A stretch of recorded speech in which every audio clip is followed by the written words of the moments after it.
too. So I gathered from that Job looking out for his kids, and it wasn't even just on a material thing, but he wanted to make sure they were straight with God. Hey, that's a good man right there. He was looking after their spiritual well-being for when they were going to be gone and when he would no longer be their father.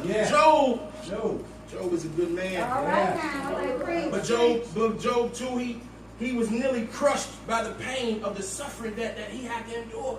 Job had to endure some pain.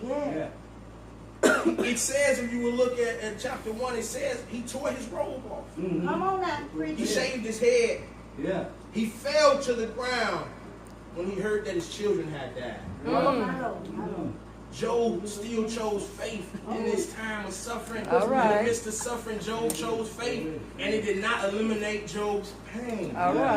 If you were to travel a little further into chapter 2, it talks about how Job, his health got taken from him. He had some physical ailments going on, and it says that his physical ailments were so painful that he used a broken vase, a broken piece of pottery as the tools in his homemade surgery. Job was feeling so much pain, he did surgery on himself.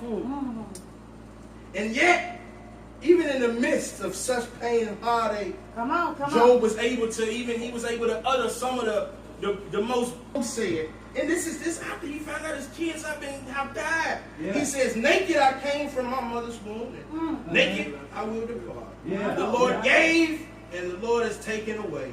May the name of the Lord be praised. So even though Job was suffering, even though his babies were gone, he still said, hey, we still got to praise the name.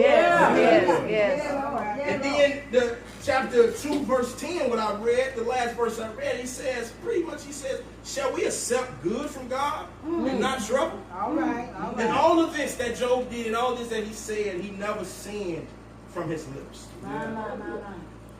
This first point simply is choosing faith in the midst of the struggle will not eliminate your pain. It was this professor. It was a preaching professor.